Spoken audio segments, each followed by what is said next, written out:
Good morning and welcome to Nigeria Unfiltered. I'm your host, Olabode Roland, and today we turn our attention to a region that has shaped Nigeria's politics, economy, and leadership for decades, the North. The North finds itself at the center of some of the country's biggest conversations. Insecurity continues to threaten communities. Banditry and kidnapping remain persistent challenges. Questions are being asked about governance, youth development, and the future of leadership ahead of the 2027 elections. Is Northern Nigeria being unfairly judged by the actions of a few, or has the region failed to confront some difficult realities? Can politics solve the security crisis? Can security create the environment for development? And what role should Northern youth play in shaping the future of Nigeria? Today, we ask these difficult questions. Joining me today is the president of Arewa Youth, a public affairs commentator and a prominent voice on national issues, Abdul Danbature. We'll take a short break, and when we're back, we'll jump straight into the conversation. No scripts, no safe spaces, just the truth. This is Nigeria Unfiltered. Stay tuned.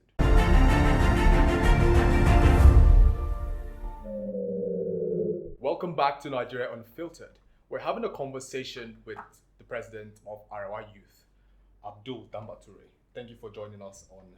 Thanks for having me, Mr. Roland. It is indeed to reach you with a great pleasure once again. Yes, it's great having you. Thank you. Let's jump straight into the conversation.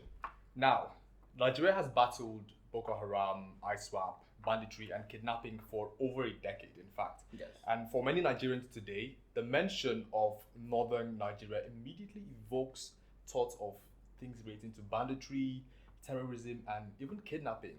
And some have even begun to associate these crimes with religion itself, in fact. Is that perception fair, or has an entire religion been unfairly judged because of the actions of criminals? Mr. Roland, let me first of all start with the issue of insecurity in general before I mention issue of any ethnicity or religion part of it. You see, on behalf of Northern Nigerian youth, let me speak the minds of my people at the local level. When everybody heard about the insecurity in Northern Nigeria, mostly people think Northern Nigerian is just a few state, or let me just say, a few people living in a cycle region. It is not so. Northern Nigerian is larger than Ghana, Burkina Faso, Benin Republic. In fact, a single state in the north is far bigger than a 5 state in the south.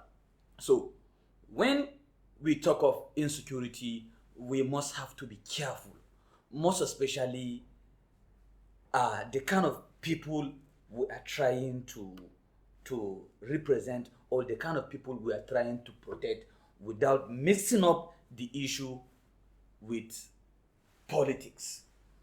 You see, Northern Nigerian has been battling with insecurity for over a decade now. But the question people fail to ask, who are responsible for this insecurity? Who are the sponsors of insecurity? Mostly people look at the local bandit we have. That is our unemployed youth, those who were being given peanuts, they were being given arms to start kidnapping, killing people. But mostly questions people fail to ask is, who are those sponsoring those people? Do you want to answer those questions? Very good. It's my responsibility to do that as the Northern President of Arewa Youth. As the President of Arewa Youth. You see, we need to ask this question, who are those sponsors? When we talk of local bandit, we have foreign bandit.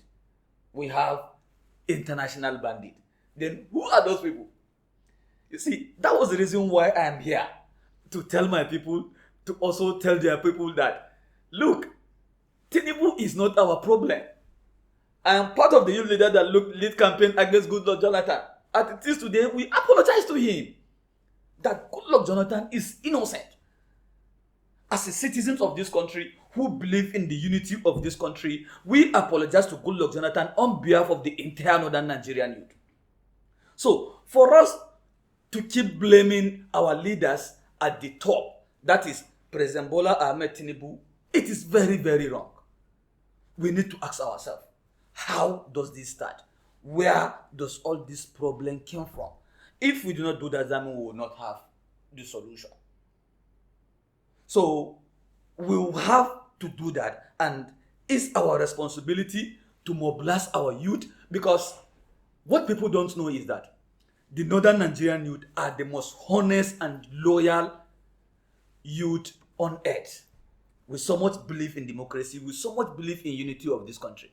But before the North will succeed in tackling insecurity, we must have to come together irrespective of our religion or tribe to fight against our enemies. Who is our enemies? Our enemies are the international bandit.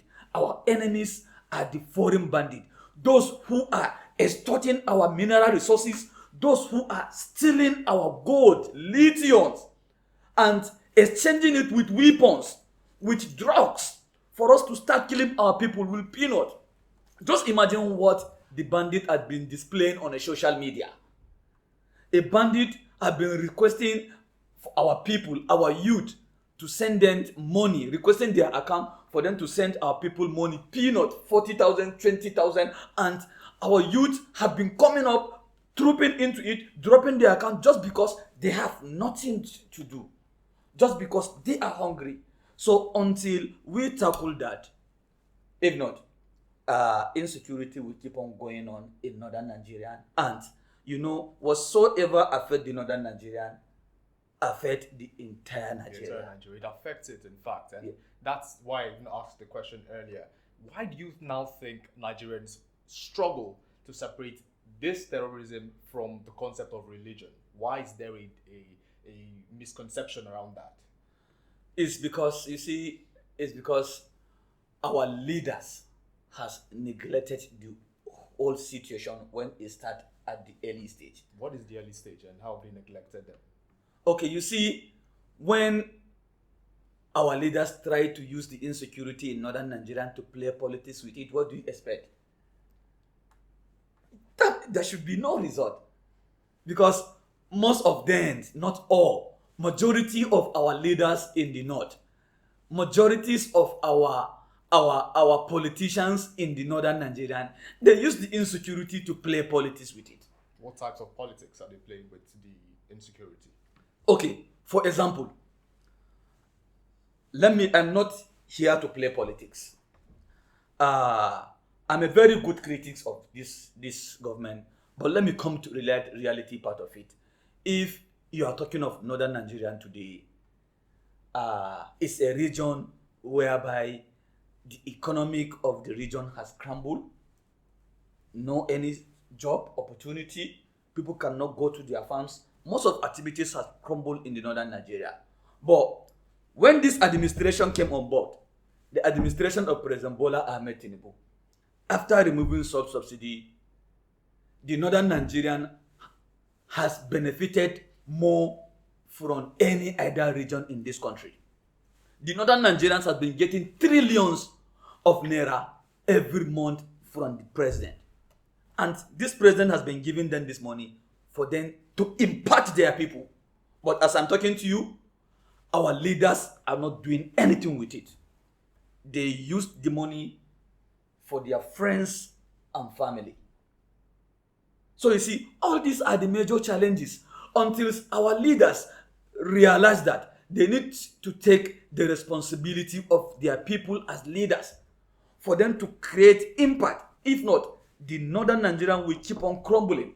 As I'm talking to you today, 3 days ago, the president commissioned a road from Akwanga. I don't know if you know Akwanga in Nasarawa State, from Akwanga, Plateau, Bauchi, Gombe State to Borno State. All these are kind of infrastructure that it will benefit the northern Nigerian youth more. It will benefit the northern Nigerian more, because it is only when we have a playground then our farmers can be able to transport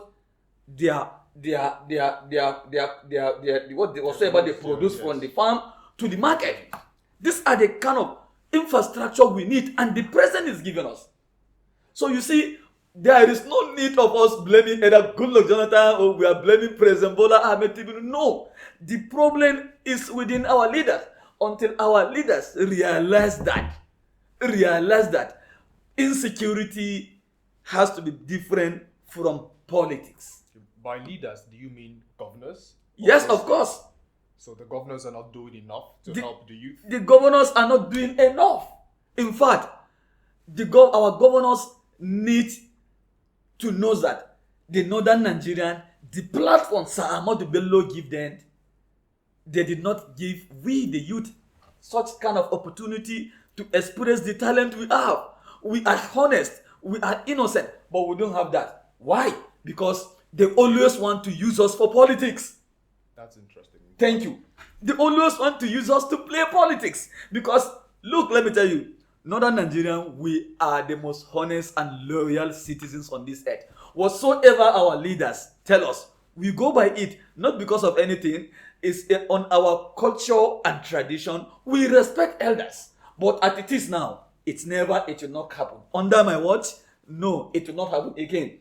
We are planning to come out with an first Northern Nigerian Youth Economic and Leadership Summit for us to tell our people, most especially our women at the local level, that this is your responsibility as a citizen of Northern Nigeria.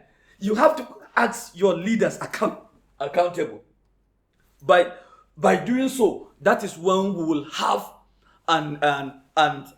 we will have the Northern Nigerian of our dreams. If not, our people will keep on playing politics with it, just the way they played during Goodluck Jonathan. Yes, in fact. Please, sorry for cutting you short. Let me say this. You see, we are coming up with the economic summit. Like I said, we want to collaborate with Ministry of Defense, then civil defense, Nigerian civil defense under Abubakar Audi. If you check, civil defense are the most honest and the sincere agency that is trying to protect the Northern Nigerian youth now, when it comes to protecting the illegal minings that is happening in the Northern Nigeria. Civil defense are trying to on that, and we are making an effort to collaborate with them. Then we are making an effort to collaborate with Rural Electrification Agency. You see, when people ask for anything from federal government and federal government give them, what did they use it? Most especially our leader. They didn't use the opportunity. Most especially, people have been using almajiris to extol the federal government. That was why we keep on telling you that they are using politics in Northern Nigeria to extol money for their own personal interest. President Bola Ahmed Tinubu directed and funded the Almajiri Commission. As I'm talking to you today, the chairman of Almajiri Commission need to be investigated. Is it chairman or DG? The chairman need to be investigated, because where is Almajiri school? Where is the Almajiri school? The agencies are not being functioning. In fact, they use the billions of naira President Bola Ahmed Tinubu allocated them just for the progress of Northern Nigeria for something else. So we are calling on EFCC, ICPC, DSS, police to go after the chairman of Almajiri Commission.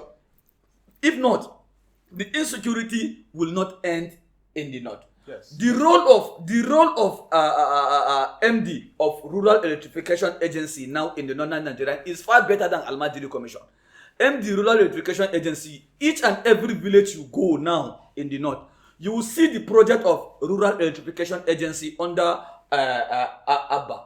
But what are the Almajiri Commission doing? Nothing. Let's talk about this Almajiri system. In fact, the Almajiri system has produced a lot of respected Islamic scholars for generations, and you can attest to that. Yet, a lot of critics are arguing that several documentaries and investigations have raised concerns that this modern Almajiri system, as currently practiced in some regions, in some places, leaves children vulnerable to exploitation by all these criminal networks and extremist recruiters, even though many argue it is a distortion of its original purpose. Do you believe, Danbature, that the system has become a national security challenge, or it is being unfairly blamed, the Almajiri system? Of course, I may agree with you that as it is now, the Almajiri system has become, let me even say it direct, is a threat. The system as it is now, that is why I call the system. As I'm talking to you here, I am Almajiri, a proudly Almajiri. Okay. But the system, our leaders are operating Almajiri system now. The system is a threat to this nation. Because the meaning of Almajiri is student. And these are the platforms that Sir Ahmadu Bello give all the professors, all our leaders you see today. These are the platforms Sir Ahmadu Bello give to them. But when it comes to their turn, what are they doing with it? They are using it for something else. So it's a threat to the nation. It is a threat. Now, in that light, looking at it, there's been a lot of links from the Almajiri system directly correlating to the banditry system. In fact, a lot of critics have argued that this is a direct correlation. How would you say that has been so far? Is that a reality that we currently face, that this system has led to the creation of these bandits or kidnappers? Is that a truth that you currently experience? No, I think it's not true. It's not true because the banditry that is going on in northern Nigeria now, we have Boko Haram. From Boko Haram, we now have Fulani herdsmen. And all this issue, I tell you right away that it's purely political. It's purely political. For someone to come and say it's the Almajiri systems that been trying to be another set of insurgency or another set of terrorists in this country, I think I disagree with it. Because as I'm talking to you, I myself, I am Almajiri. Today, tomorrow, and next tomorrow, and I will keep on being an Almajiri, a proudly Almajiri. So I disagree with that. Nigeria has spent billions on security, buried thousands of soldiers and civilians, and launched countless military operations. Yet, the insecurity in the country still persists. In your opinion, are we fighting the wrong enemy? Are we using the wrong strategy? Or are we lacking the political will to end all these crises? Mr. Roland, you and I all know this. We are using a very wrong strategy. Because I make mention of, we have local bandit and we have international and foreign bandit. The reason why I said we are using a very wrong strategy is that we cannot keep our eggs in a single basket. We cannot keep on saying we want to get weapons from foreign countries. We cannot wait for America to say we want America to come and save us in this country. It doesn't work like that. Americans just announced it last week that they are done. They have killed the world terrorists that has been killing. They mentioned the word Christian in Nigeria. So as it is, they are going back. You see, but what people don't know is that, we Nigerian, most especially the northern part of Nigeria, we took religion. This religion thing is over us. What people don't know is that Americans are using the method of divide and rule. So you see, this kind of people, this kind of country will not allow us to have the necessary machineries to fight Boko Haram. So we need to change our strategy. We need to produce the weapons that we need ourselves. We need to get all these machineries ourselves. Because even America today, they are also battling with their own problem. Did America ever ask Nigeria to come and save them? No. So we need to change strategy. Well, that's a conversation. Now, looking at the security part, and you have been very vocal about your position of killing of bandits. Which would you say is better? Because is it the killing of these bandits or terrorists, or negotiation, or even paying of ransom? Which is the better strategy? Like you mentioned, Nigeria is not employing the right strategy. Which is the right strategy between these three? Oh, thank you, Mr. Roland. This is the question that people keep on asking me. You see, Mr. Roland, as a leader of the young people, there is a method that I think we, the youth body, need to always abide by it, most especially with the youth leaders. You know, the issue now that is going on in the northern Nigeria, the killing is youth by the youth. The terrorists that have been attacking, kidnapping, and killing people are the young people. You understand? Then the military or civilian joint task force that are in the bush looking for the terrorist or the bandit to be killed are also young people. So in this case now, where do we, the youth, stand? We have no option than to look at the both sides and said, where will the solution come from? Those who kill, they should be killed. Those who want peace, they should have dialogue. Very simple. I am not in support of bandit rehabilitation or repentance of bandit or giving bandit money for anything. No, I am not in support of it. The federal government or them said the military, they should use that money to empower our unemployed youth. But when it comes to issue of the bandit and our people, we will always said they should always embrace dialogue instead of killing each other. Because this thing I'm telling you, even if we should keep on fighting for 100 years, we will always still come back, sit at the table and negotiate. So why can't we do it at the early stage before it's too late for us? Let's look into a different conversation light. President Tinubu came into office with a lot of significant support from parts of northern Nigeria. Yes. You know, a number of years on now, has his administration earned the confidence of northern youths, or is there a growing sense of disappointment around the region? So this is politics. You see, when you talk of politics, the northern Nigerian, we are born and brought up in it. Politics is all over us. We brought Tinubu into power. The northern Nigerian brought Tinubu into power. And we will always support President Bola Ahmed Tinubu. Whatsoever we will have with President Bola Ahmed Tinubu is politics. And in politics, it was meant to agree and disagree. You see, as I'm talking to you today, 2027 to 2031, we will make sure we deliver President Bola Ahmed Tinubu because he's the only candidate that the northern Nigerian have negotiation with. He's the only president that the northern Nigerian promised to deliver. Because when we needed Tinubu the most, he is always there with us.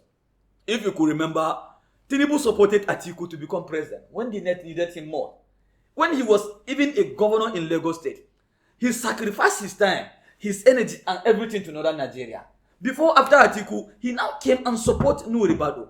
And you all know, Nuhu Ribadu is one of the most integrity and competent youth at that early stage. Tinubu supported him. When we are looking at everything at the worst time, when President Muhammadu Buhari had been contesting for so many years without becoming president, Tinubu came and rescued the northern Nigeria. And it is in our culture and tradition, we don't betray the north. So we may disagree with Tinubu in some of his policy, but when it comes to pure politics, I don't think there is any candidate except Tinubu. And we did not see any candidate that is contesting against Tinubu. In fact, who? There is no anybody. Are you talking of Peter Obi? Peter Obi is a Biafra sympathizer. If Peter Obi has any opportunity in this country, he will divide this country. And politically, we disagree with him because we have no any negotiation with Peter Obi. Look, what people don't know is that whenever you go to the core north, Michael Obi is more popular than Peter Obi. So Peter Obi needs to start his politics because for you to become president, you must surely have a structure. Peter Obi must surely plot his men across the state, not only Alambra alone. Because, do you know, even when Peter Obi was a governor of Anambra, do you know, he sent the northerners out of Anambra. So, are you expecting us to come and support these people? No, no, no. We, the northern Nigerian, is either Tinubu or nothing. You talked about the negotiations that you've had with Tinubu. What are some of these, negotiations that you have, these agreements you had with Bola Tinubu with the northern youth or the north in general? Thank you very much. I don't think I will say it here public, but you see, when he was a governor, he brought in people from the north to be part of his cabinet in Lagos State. That is where our negotiations start with Tinubu for over 20 years ago. Until today, he is doing that. We may still call him to do more for us because we deserve more than most of the things he is doing. Tinubu needs to focus his entire energy in northern Nigeria than any other region. We have agreement with him, and he has done some part of it. He did not do some, and we are still calling him to make sure he complete it. And just because he did not complete some part of agreement that he promised with the northern Nigerian, that will not make us to reject him or to say we will not vote for him. Now, looking at whether it was the Deborah Samuel case in Sokoto or the Malama Umokahir in Kaduna, one disturbing pattern stands out. When emotions take over, the rule of law, it appears to sort of disappear, in fact. How do we get to a point where a mob can decide who lives or who dies? And what does that say about leadership, law enforcement, and civic values in northern Nigeria? Looking at the case of Deborah Samuel that was mobbed, and also Malama Umokahir, rather, just a while ago, that was also lynched and mobbed. How does that say about leadership, law enforcement, and civic values in northern Nigeria currently? You see, these are the major challenge we are facing as a people in northern Nigeria. And we are working on how to make sure we tackle it, because we in the north, we are the same mother, the same father. Me that I'm talking to you today here, I have a Christian mother.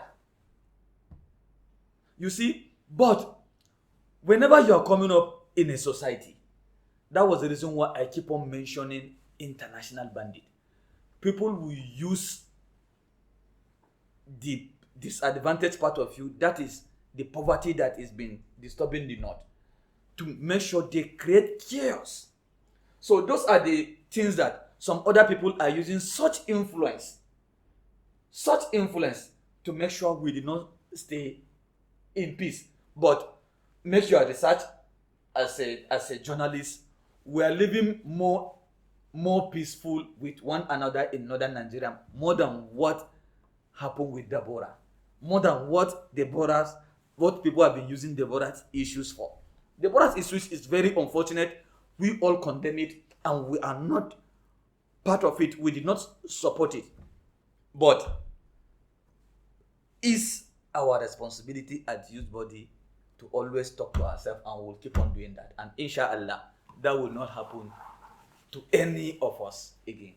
Looking forward to it. Yes. Let us take a short break, and when we're back, we'll continue the conversation.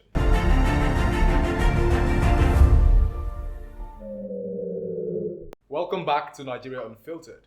We've been having a conversation with President of Arewa Youth, Danbature Abdul, and we're having really amazing conversations, in fact. Let's take this to the conversation of women in politics.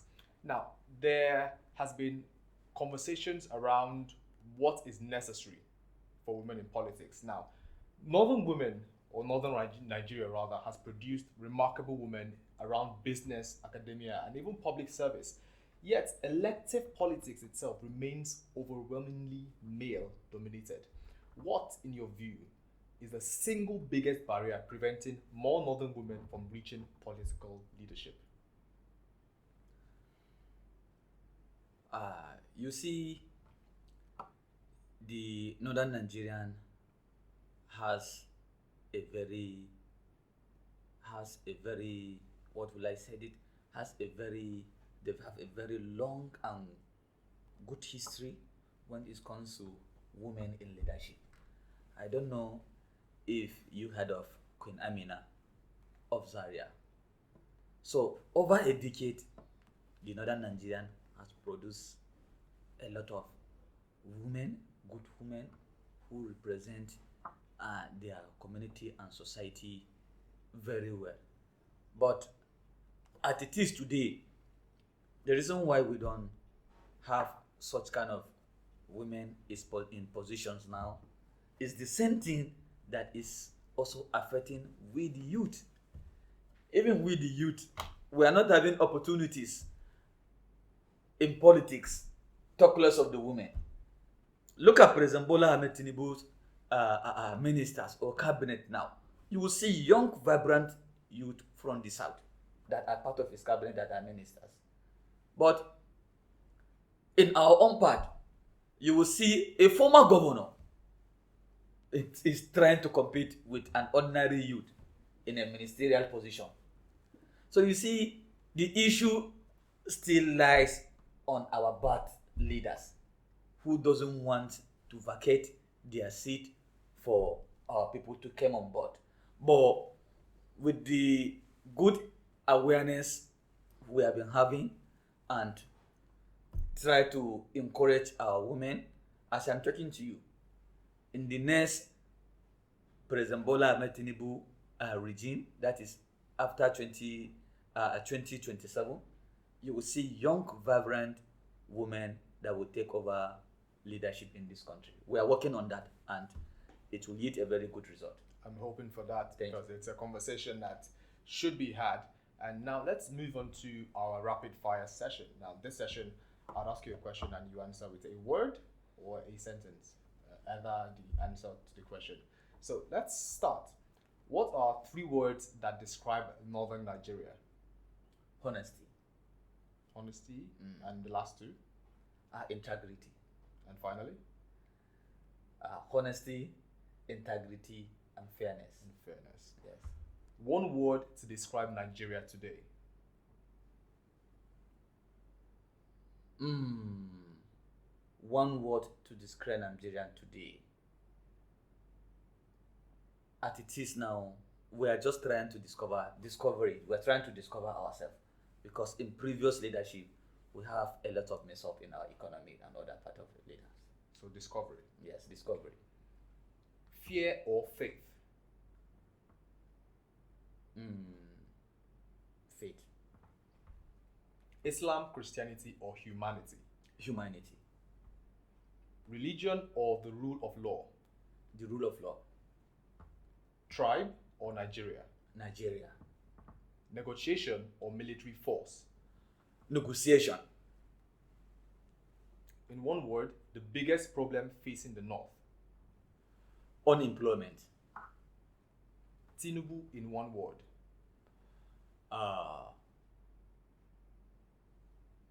Leader. A leader. A leader. Yes. A leader. And that's a huge stance that you have had so far. And that has been our rapid fire session, in fact.